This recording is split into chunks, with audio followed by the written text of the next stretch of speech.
Sounds good. Hey, everybody, and welcome to all the bots that people have already associated to their Zoom accounts. Hey, AI, hey, machine.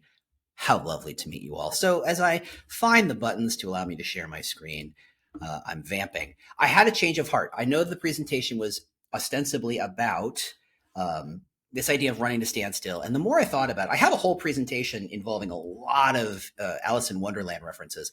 And I realized there was a better way to distill it. Because what you really care about is not how clever my Lewis Carroll jokes are. I don't even care about how clever my Lewis Carroll jokes are. But what you really care about is no bullshit employer brand. That is, most of you think employer brand has some level of bullshit, some 10% of bullshit. By the way, there may be some swearing in this. We'll see how that goes. And I want to kind of change your mind. So I've got a 20-minute deck.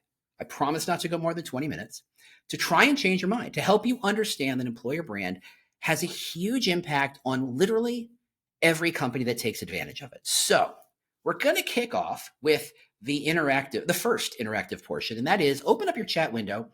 And I just want you to type in the first one or two words of what you think of when you think of employer brand, your perceptions, your impressions, positive or negative or neutral or somewhere in between.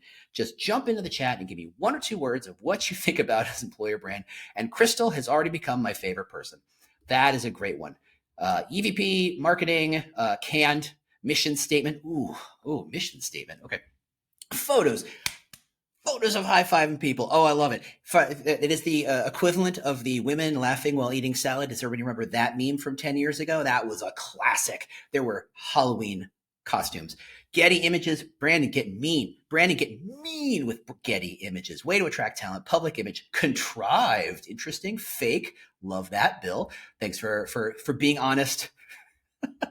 Internal, external perception, logo, staged. Okay, this is great. This is, if you can believe it, this is actually great because I don't have a crystal ball, so I could not have guessed what everybody was going to say. But I have talked about employer branding for 10 years. I don't let the baby face fool you. I've been doing this a while. And I've heard a lot of different responses to the question. And I'm going to share a couple with you because everybody knows that employer brand is incredibly complicated. It's expensive. It's impossible to measure. There's no way to know the ROI of employer brand. It is mystical. It is near religious in its faith that it works. It requires magical special skills, usually done by people called gurus who wear saffron robes and come down from mountains and read the entrails of the chickens to determine what your employer brand might be, right? It's only for big companies. I think I saw that somewhere. It's a fad. Yeah, 31 years. It's a fad. Okay, we'll just keep going. It's expensive. I've heard that somewhere before. It's fluffy. And then, this one hurts. Marketing light. I think I saw something very similar in your responses. That literally hurts. That is literally painful.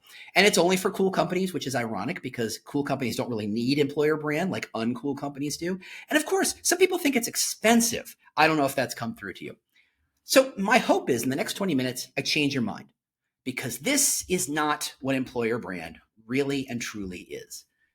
The problem is that's not true. That's exactly what employer brand is. And there's a reason you have all these perceptions that it is fluffy and contrived and canned and it's all this stuff because we've been doing it wrong. So I want to ask the question, clicking things, what would employer branding actually look like if none of that were true? That if in fact we're impactful, valuable, measurable, directly relatable to every single company, not marketing light, not fluffy, but making a real impact. What would that employer brand look like? And that's the question we're going to answer over the next couple of minutes. So here's me. Here's James Ellis. That's my smiling face. There's no AI in that particular photo. I vacillate back and forth using the AI photo or not, whether I'm standing in a street corner somewhere with the glowing lights just slowly phased out behind me, right? Everybody has that photo. We've all spent the $20 to get that photo. It's a lot of fun. It's not me. I don't know who that guy is, but it's not me. I do employer brand. It's what I do. It's what I write about. I've written 4 books about the subject. I have a long-running newsletter about the subject, which you could subscribe to if you go to the Change Agent News or scan the QR code. It's free. I have been talking about doing, writing about, podcasting about, what you name it, for a long time. I am absolutely 100% obsessed with employer brand. And I hope that you'll start to see why at the end of this short presentation. So let's start by getting clear, because I have long made the point that anybody who tries to talk about employer brand, or more importantly, sell you employer brand without describing or defining the terms is totally grabbing you by the ankles and shaking you till all the change falls out of your pocket. That's all you are. You're a piñata with money. Congratulations. Let's make this super clear. Employer brand is what someone, an individual, think it's like to work there. That's it. Now, the fact that it's an individual perception means two very important things. One, our perceptions will be different, but we're both right. What we think of to work at what it's like to work at Apple, it's going to be very different, but we're both right because it's our own internal perceptions. And that also means that that perception, that brand lives in people's heads. And that's the only place it lives. Anybody who sells you an employer brand, I'm not sure exactly what they're delivering. I hope it's not a bag of brains. I really hope it's not. That would be weird. That's a whole other conversation. I got Adam to smile. All right. So employer branding is the act of influencing that perception. How do I change your mind about what it's like to work at Apple? Which at this point is a lot of work. But that's what the job is. How do I influence? And I can use all sorts of things at my disposal, but my goal is to influence people's perception. That's all. That's all. Because the purpose of all of this nonsense is to make great people, and by great people, I don't mean generically great people. I mean great people for you, to make those great people want to work for you, right? This isn't about a popularity contest. This isn't about making the world love you. This is about the handful or dozens or hundreds of people who you actually want to hire want to work for you and ignoring everybody else, maybe even actively pushing them away. So, in terms of actively trying to attract people, we talk in terms of what do we offer. I saw EVP was on the list, the value proposition. What do we offer? The value we offer candidates. And you may see some of these perhaps in other people's websites, perhaps in your own websites. This is just a generic list of things I see in lots and lots and lots and lots and lots and lots of companies. Perhaps some people are having that moment of revelation. I'm not in your mind. This is just what lots of people say. Now, a couple of these are horrible. First off, they're all bullshit. They're just flat out bullshit. What exactly does great culture mean? Because Goldman Sachs has a great culture. So does the post office, provided you want stability. So who has a great culture? They both do. So it means nothing. Congratulations. The idea that it's great people. Okay, what happens when they quit? Who's the company then? We're values driven. That means nothing. So we have opportunity. Okay, here's the deal. What I think of as opportunity or innovation or strategy or whatever support is not what you think it is. And since you haven't defined anything, you haven't described anything in any real meaningful way, what the hell are you saying? My favorite is one at the bottom I haven't shown yet because it is so ugly. You'll realize, working here, you'll realize your full potential. As if someone has scanned my brain and my soul and measured my full worth and said, I know your full potential and only I can make it happen. And that sounds insane. That sounds insane. I saw that on an actual website. The insanity. This isn't employer branding. This is employer blanding. Saying some nice stuff because we think that's what we're supposed to be more attractive, whatever the heck that means, to more people, as if that's useful to you, by saying generally boring, positive platitudes. That's what we think employer branding is. By the way, that's why employer branding sucks. That's why most employer brand implementations are incredibly weak, incredibly fluffy, hard to measure, all the stuff that you've said before. It's true, and this is why. So, if you want to fix that, we start with your audience, our candidates, and what do they really want? What do they really want to know? Now, companies like Universum will sell you all sorts of data on what candidates really want, but it really boils down to three simple ideas. What is the goal? What is the purpose of this company? What is the particular dent in the universe they're trying to make if we want to go full on Steve Jobsian, right? What are we doing? What is the purpose here? What are we doing? Second, what's the experience? How are we working together? How are we achieving this goal? And finally, what do we get when we get there? Real simple. What are we doing? How do we do it? What do we get when we're done? Not complicated. It's real simple. This is all candidates want. You can pack these three buckets this way. So the goal is the mission, the purpose, the goal, rather the all that stuff. It's very important stuff. It's not specifically a socially responsible goal. Do not assume if you're a company that's trying to change tires that you have some sort of socially responsible goal. No, your goal is to change tires effectively and efficiently for customers. That's your purpose. That is what the company is for. If you are the Red Cross, then you have a nice socially responsible goal, and good for you, and you should use that. But if that's not what your company's all about, don't. Simple as that, because you have other things that are interesting, like your experience. That means your culture, your management style, your work-life balance, your support, your autonomy, your opportunity. That list goes on and on and on. What do you offer people on the day-to-day? And finally, reward isn't just salary and bonus, though let's be fair, that matters. It's the status you offer. It's the professional development you offer. It's the promotion you offer. All of these things are the reward for doing great work. Now, what does that look like? Well, here's some companies that have found places in which they can be interesting, right? World Wildlife Federation obviously is big on goal. So is SpaceX, because they're the ones going to Mars.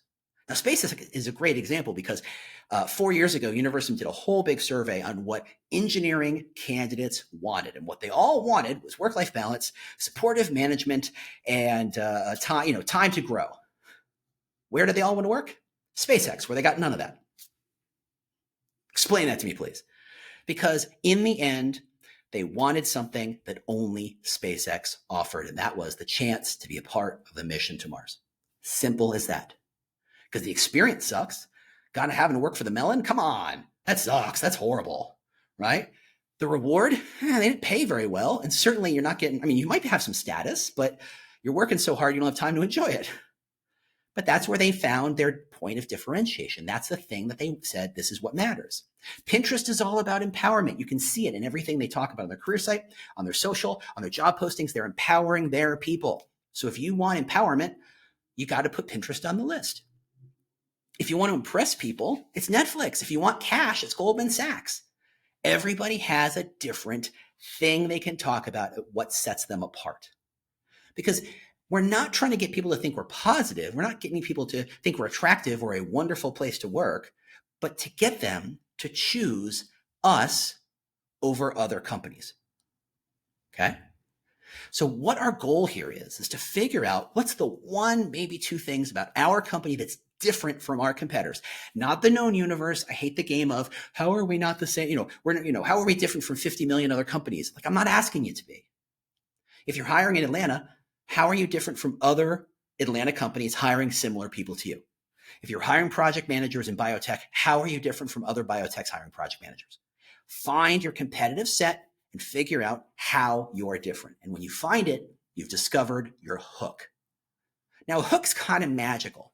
You could call it a frame. You could call it the reason for being, whatever that idea is. I'm going to call it hook just to keep it simple. It's the thing people remember. Right? There's millions and millions of companies out there. What you want them to do is remember this one thing. You don't need them to remember that you offer world-class benefits just like 4,000 other companies. You want them to remember that you care about collaboration.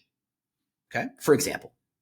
So once you have the hook, you got to prove the hook, because we all know in many places, recruiters are seen as used car salespeople. What's it going to take to get you into this job, right? It's one of those things where it's like, oh, there's no credibility.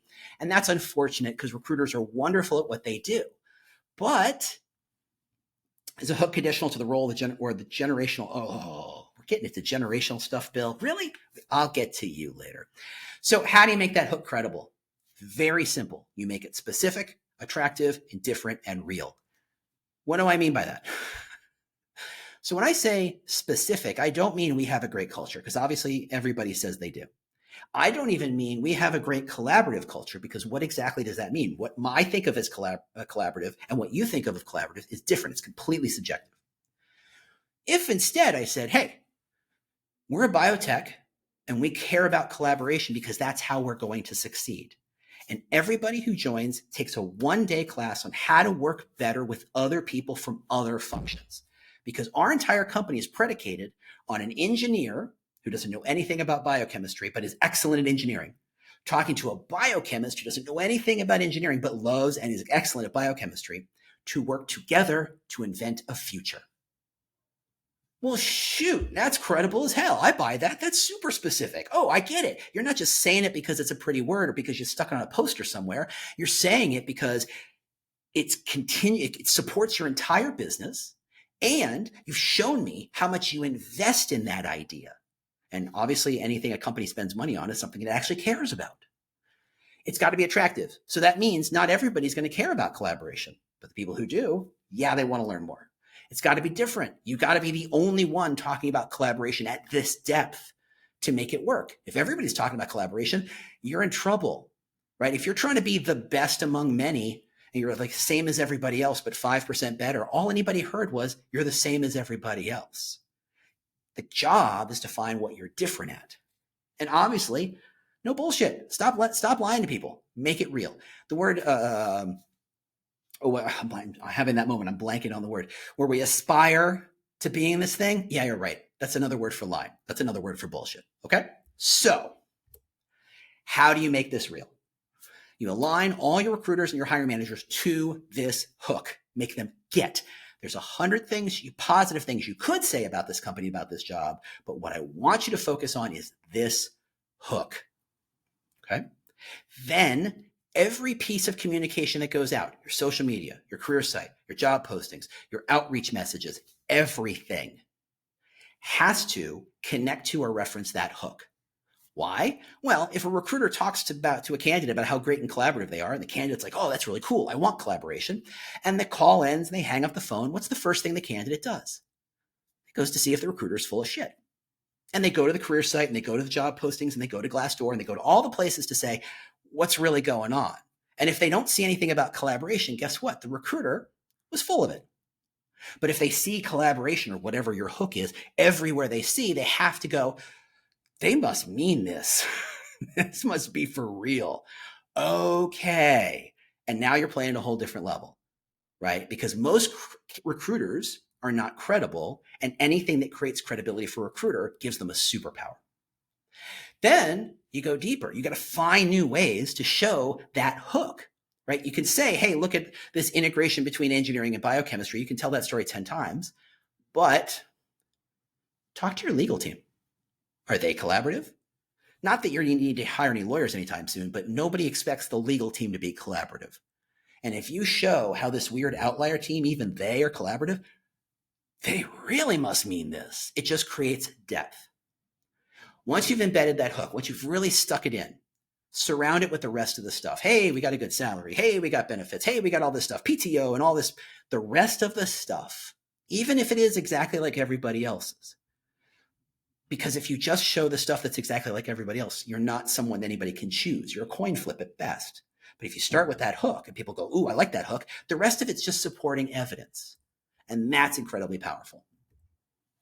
So as I wind down to my 20-minute mark, when you influence the right people and you're giving them something they want and can see clearly and credibly, you get fewer applications, but more of the applications are people you actually want to hire. And this leads to more job acceptances. And by the way, I can talk about job acceptances for 10 minutes if that's what you're into. And that means less money spent on ads, less money spent on agencies, and get the time and resources to build pipelines that just makes the flywheel go faster. This is employer branding. Understanding your audience, giving them something that only they can get with you, making it believable, connecting it to the rest of the recruiting machinery, and driving the right kind of hires you want to hire. And the best part is when you just talk about employer branding this way, every company can do it. Every company. You're 20 people, so what? There's still something different about you. There's still an audience you want to talk to. There's still a kind of person you want to hire. Speak to it and communicate it. Do you need to buy a very complicated tech stack? No. Do you have one? Great, use that. But you don't have to buy one. Every single company can leverage this.